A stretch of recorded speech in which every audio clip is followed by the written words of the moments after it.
오늘 하나님 말씀의 제목은 그리스도의 섬김이라는 제목을 가지고 오늘 하나님 말씀을 전합니다. 우리의 삶 속에서 중요한 것이 무엇이 있을까요? 그것은 바로 균형인 것 같습니다. 그럼 균형이 무엇이냐면 어느 한쪽으로 기울어지거나 치우치지 않고 고른 상태를 균형 잡힌 것이다 라고 얘기하죠. 어떤 책과 같이 그것을 차곡차곡 어떻게 딱 맞게 그 한 채의 오차도 없이 그냥 딱 올리는 어떤 아파트와 같은 그런 것이 아니 다양한 조화를 이루는 것 가운데 이렇게 균형, 서로 다르지만 그것을 차곡차곡 하나가 되어 가는 것이 균형이라고 할 수 있습니다. 지금 여기도 어린 30대, 40대, 60대, 70대, 80대 이렇게 다양한 세대가 모여져 있죠. 그럼 서로 다른 것 같지만 조화를 이루는 균형을 우리는 가지고 있어야 됩니다. 어떻게 균형을 우리가 이룰 수 있을까요? 세대가 다르고 생각이 다르고 많은 것들이 다른데요. 공동 관심사가 있기 때문입니다. 우리의 관심사는 누구죠? 바로 하나님이십니다. 여러분, 우리는 어떤 일생을 통하여서 균형 잡힌 신앙생활을 하는 사람들을 바라보아야 합니다. 요번에 토요일날 보니까 요거하고 다르지는 않은데 토요일날 권사님이 드라마를 얘기를 하는데 그냥 줄줄줄 꿰고 있더라고요. 그러니까 그 어떠한 거진 일생을 말하듯이 이렇게 쭉 얘기를 하는 걸 보고 그래도 여기 맥락하고 조금 비슷해서 여기는 써있지 않지만 여러분들에게 얘기합니다. 그럼 월리엄 캐리의 좀 일생을 조금 얘기를 하려고 합니다. 왜냐면 이 월리엄 캐리는 정말 균형 잡힌 신앙생활을 한 사람인 것 같아요. 근데 그 환경은 그렇게 좋지는 않습니다. 그럼 윌리엄 캐리의 좌우명이 뭐냐면 하나님께 놀라운 것을 기대하라. 하나님을 위해 위대한 일을 시도하라 라는 좌우명이 있습니다. 우리는 모두 하나님께 놀라운 것을 기대하는 사람이 되어야 하고 하나님을 위해 위대한 일을 시도하는 사람이 되시기 바랍니다. 윌리엄 캐리는 인도에서 활동한 영국 침례교회 선교사입니다.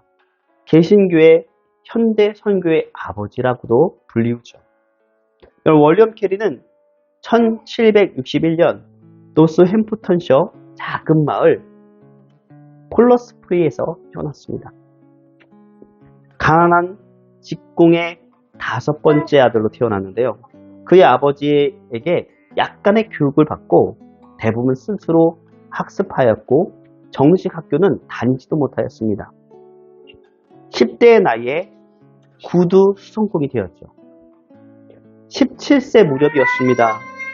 어느 주일 설교 중에 인용되었던 위대한 복음 전도자들의 그 이야기를 듣고 소년의 마음이 송두리째 흔들렸습니다. 왜 흔들렸냐면 그때부터 캐리의 가슴에는 해외 선교에 대한 비전으로 벅차올랐기 때문이죠. 이 복음 전도자들의 이야기를 듣고 나는 해외에 가서 선교를 해야 되겠다라는 17세 무렵에 그 마음을 품었습니다. 근데 환경은 지금 구두 수성공이죠. 그는 그 일을 하면서 해외 선교를 잡았으니 신약 성경과 헬라어 공부를 같이 시작하였습니다.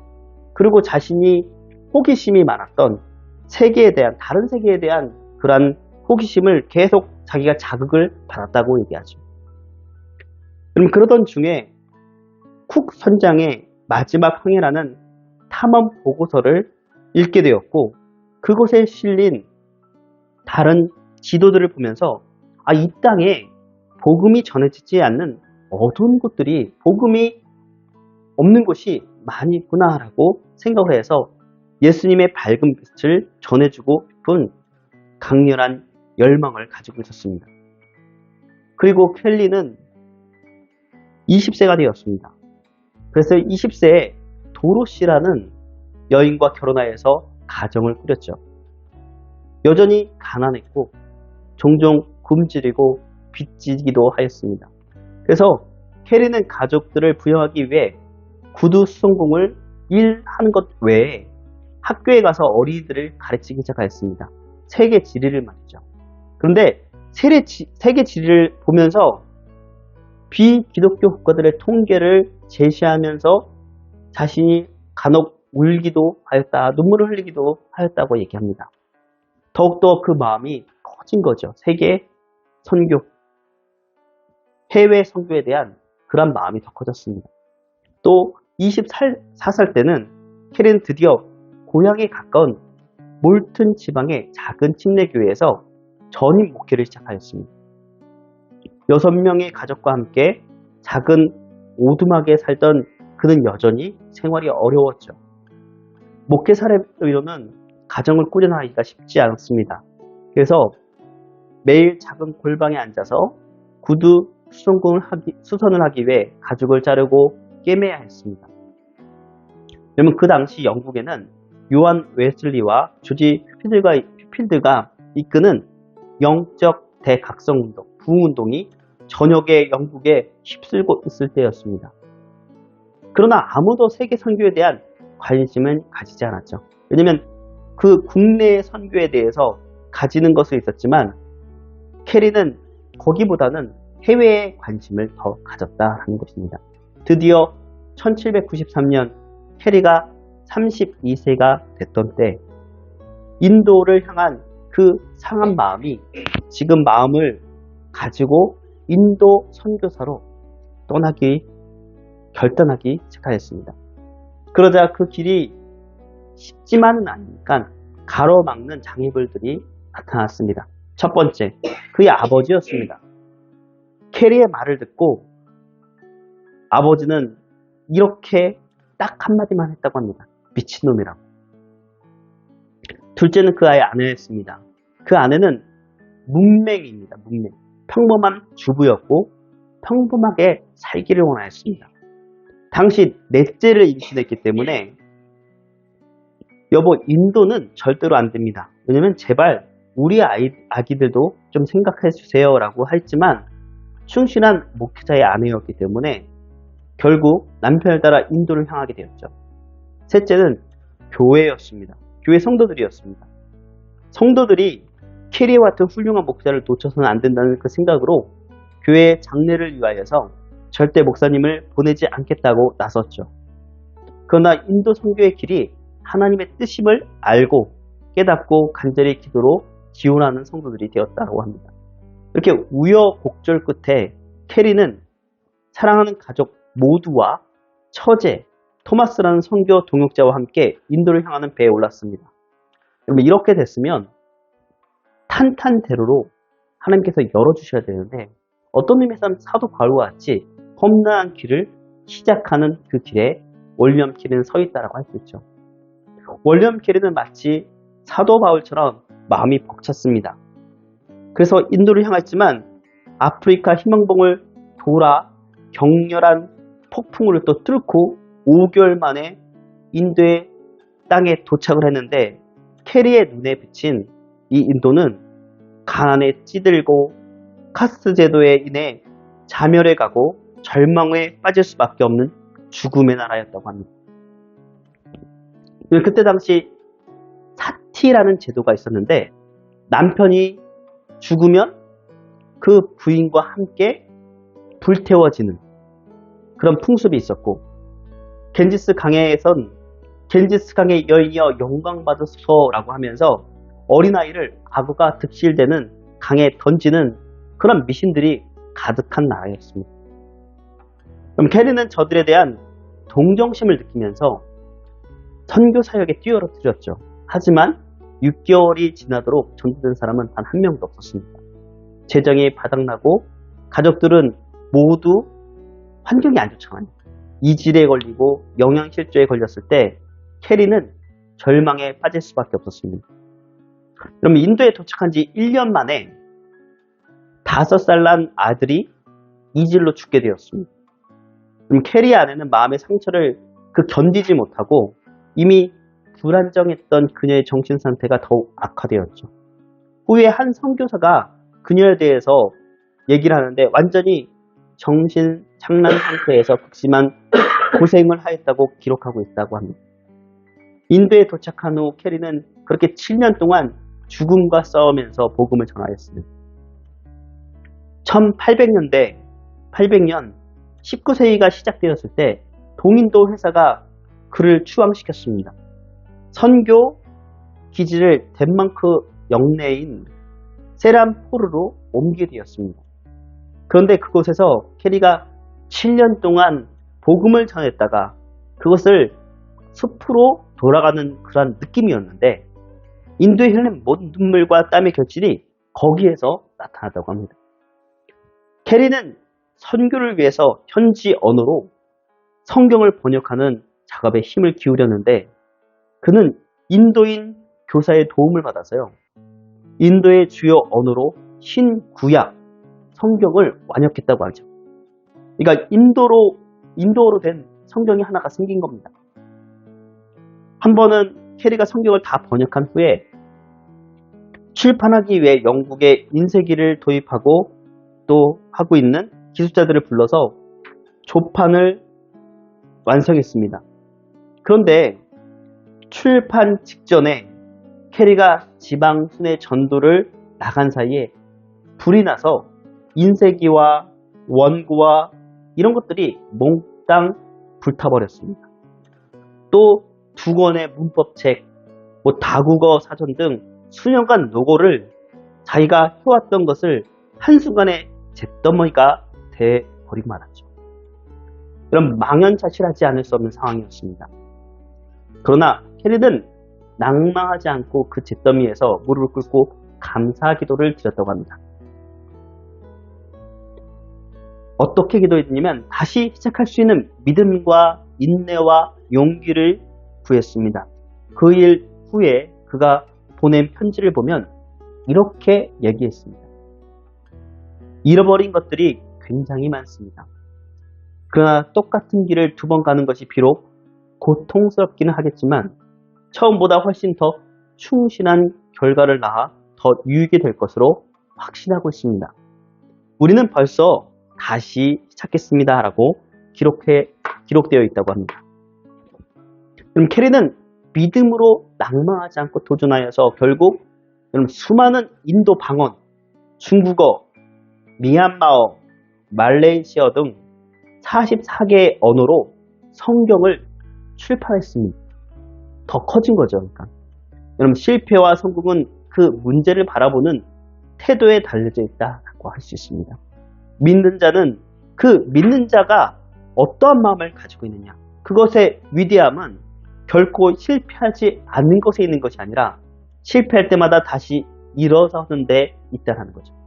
월리엄 캐리는 수많은 실패의 사람이었으나 하나님이 함께 하심을 믿고 포기하지 않는 사람이었다는 것입니다. 그는 또한 세란포르에 대학을 세웠습니다. 대학원이 아니라. 이 학교는 아시아 최초의 기독교 학교였죠. 그럼 세란포르 대학에서 캐리는 캐리의 지도하에 더 커졌습니다. 수십만 권의 성경과 복음서가 여러 언어와 방언으로 출판되었습니다. 그 과정에서 수많은 문법서, 사전, 그리고 언어학습서 등 출판이 되었죠. 또한 남편이 죽으면 부인도 함께 화형시키는 사티 제도와 어린아이를 강물에 던지는 관습, 그래서 악어가 먹게 하는 그런 관습을 폐지시키는데 공헌을 하였다고 합니다. 그럼 인도는 민족과 문화가 상당히 복잡한 나라이죠. 어떤 신앙이나 이런 것들이 복잡한 그런 나라입니다.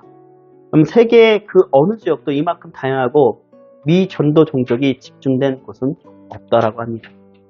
세계 인구가 지금 약 81억 명 정도 되는데요. 그 중에 약 14억이라고 합니다. 그럼 중국도 비슷했죠. 인도도 14억이고요. 약 중국도 14억이지만 인도가 세계 1위라고 합니다. 그럼 월리엄 캐리는 1834년 73세로 일생을 마쳤는데요. 어디에서 마쳤냐면 인도 세란포르에서 묻혔다고 합니다. 자신이 선교했던. 직공의 아들로 태어나서 구두 수공으로 일하다가 하나님의 부르심을 받고 인도를 떠나 40년간 긴 세월을 죽음과 맞서 싸우면서 그 선교 사역을 잘 마쳤던 그를 영국은 제2 종교의 아버지라고 부르게 되었습니다. 그리고 인도 사람들은 가장 위대한 성자라는 뜻의 마투마라라는 칭호를 그에게 붙여주었다고 하죠. 그가 평생 일기를 썼는데요. 어느 날 일기를 보면 이렇게 기록되어 있습니다. 하루 종일 뛰고 나서 피곤한 몸을 이끌고 저벅저벅 집에 걸어올 때면 좀 더 나은 내일이 있기를 기도했다. 우리는 지금 상태에서 머물러 있을 수 없다. 하나님의 약속이 내 마음속에 되새겨질 때마다 내 영혼과 몸은 다시 힘을 얻고 우린 절대 실패 없는 사람이라는 생각을 했다. 우리는 없어지지 않을 영원한 유업을 받은 자들이다. 자, 우리 함께 그날까지 인내함으로 견뎌보자. 주님 오실 그날까지. 여러분 어떻습니까? 월리엄 캐리의 일생 속에는 하나님이 주신 균형이 있기 때문에 이 환경의 부조와 그것이 그를 무너뜨리지 못하였습니다. 포기하지 않고 끝까지 선교의 길을 갈 수 있었는 줄 믿습니다.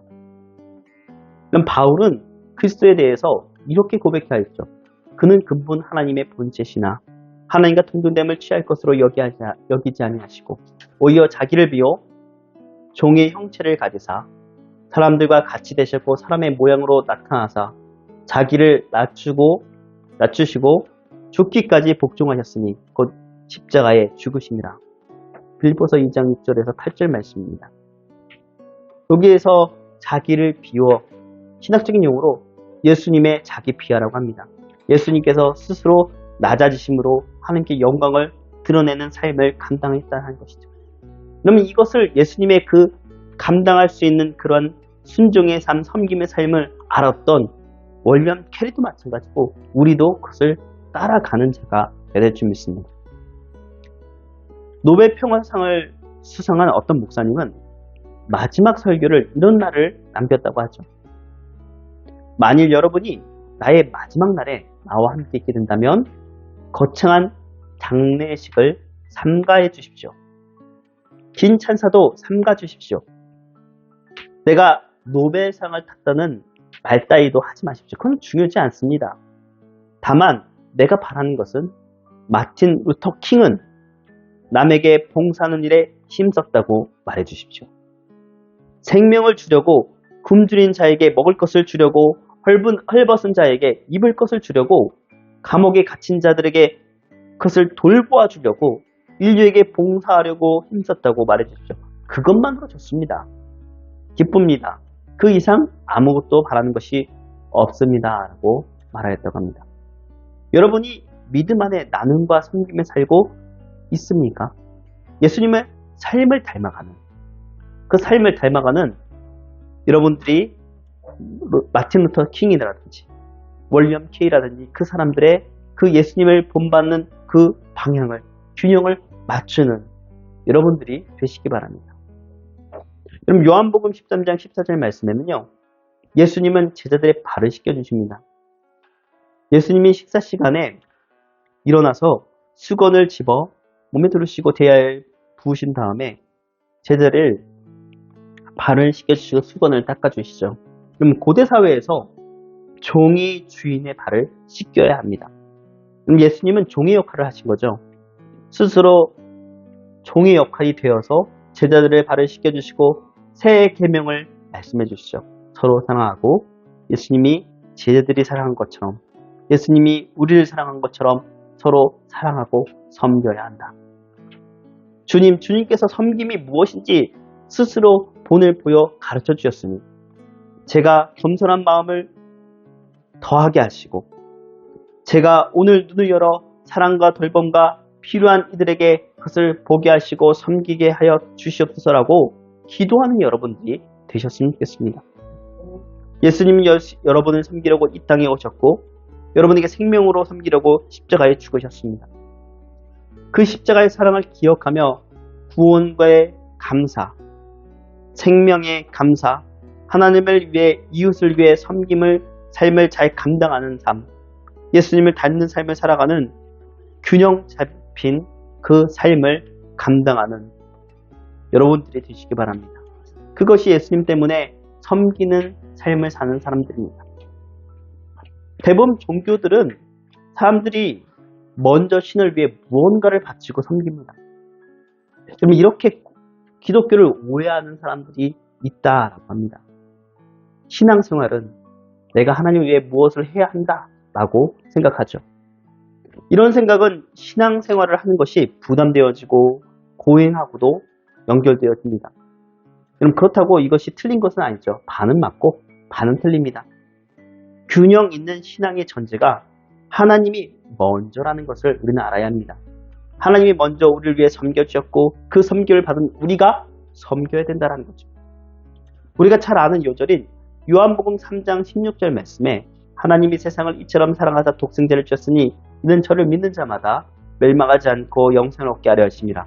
이곳에 인간이 어떤 노력을 해야 된다라는 그 의미가 들어져 있지 않습니다. 인간이 하나님을 위해 무엇을 할 것인가 이것이 들어있지 않고 하나님이 인간을 위해 하신 일들을 나열하고 있습니다. 또한 마태복음 20장 28절에 보면 인자가 온 것은 섬김을 받으려 함이 아니라 도리어 섬기려 하고 자기 목숨을 많은 사람의 대속물로 주려 함이라 라고 합니다. 그러면 예수님이 이 땅에 온 이유는 그 목적은 섬기려는 것이며 십자가에 박혀 우리의 죄를 대신 죽으려는 데 있습니다. 그럼 만왕의 왕이신 예수님 이 땅에 오신 이유가 세상의 통치자들처럼 섬김을 받으려고 온 것이 아니라 반대로 섬기려고 우리의 많은 사람을 위하여 자기의 목숨을 놓고 있다라는 것이죠. 그러면 일본이 낳은 세계적인 스승이 있는데 가가 도요히코라는 사람이 있습니다. 메이지 학원과 고베 신학교를 졸업하고 미국 프리스턴 신학과 생물학을 전공하고 귀국하여서 빈민굴에 생활하면서 전도와 사회사업, 농민운동을 헌신한 사람이었죠. 그가 젊었을 때 폐결핵의 사형을 받고 그것을 언도받고 사형 선고를 받는 죽는 날을 기다릴 때가 있었습니다. 폐결핵은 그냥 죽는다고 생각한 거죠. 친지들과 교회 성도들이 찾아와 고별 예배를 드리고 갔습니다. 그날 밤 그는 번민했습니다.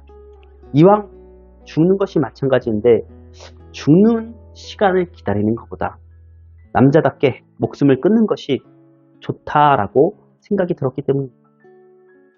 그렇게 밤새도록 몸부림치다가 다음날 결론을 얻은 것이 무엇이냐면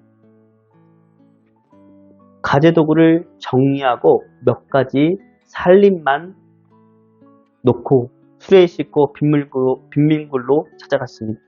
만일 예수님께서 나와 같은 경우를 당하셨다면 어떻게 했을까? 질문의 결론은 얻은 것입니다. 주님이라면 목숨을 끊지 않을 뿐 아니라 이대로 죽는 날까지 기다리지도 않을 것이다.